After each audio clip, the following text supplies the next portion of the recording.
Every day there's thousands of people digging in bushes, hiking along trails, searching the city, and even diving to the bottom of the lake in search for hidden treasures. There's over 2 million of these hidden treasures worldwide. There's even one in space at the International Space Station. What these treasures are and who these people are, well, they're partaking in a sport called geocaching.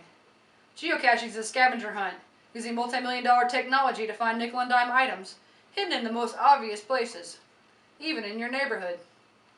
Geocaches, well, they come in many shapes and sizes. There is a virtual geocache, which takes you to an area of historic value. There's Earth geocaches that take you to places that make you learn about the geology of the Earth. There's night geocaches that take you to the woods at night where you follow reflectors to find the hidden geocache. What is a geocache, you may ask? Well, geocaches come in many shapes and sizes. This is the most common size, called a regular geocache. It's just an ammo can hidden out in the woods that contains random items and a log sheet where when you find it, you take an item out if you choose, and if you find an item you like, you take one out and replace it with equal or greater value. What you may not have noticed when I had this geocache in my hand was the nanocache. This is a nanocache.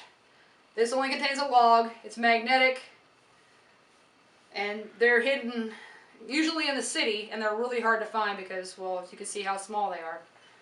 There's other size geocaches. This is a small geocache.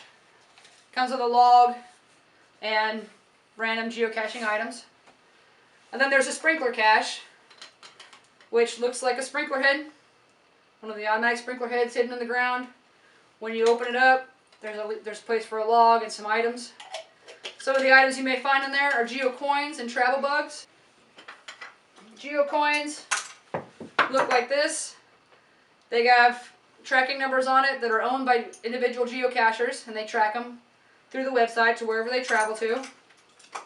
There's also the travel bug that has a little beetle on it, looks like a UPC symbol, that has a tracking number on it, and it also gets tracked. I have a bunch of travel coins out there myself and travel bugs. One of my travel coins, geocoins, has traveled over 30,000 miles. Is currently located in Slovenia. Some of the items you need while geocaching. Well, the most important thing you need is a GPS. This is how you find your geocache. We've got a couple different kinds here of GPSs. The Garmin GPSs come loaded with the geocaching app on there.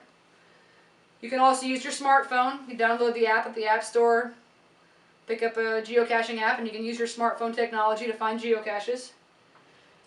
After you find your geocache, you need other items. You need a pen and a pencil.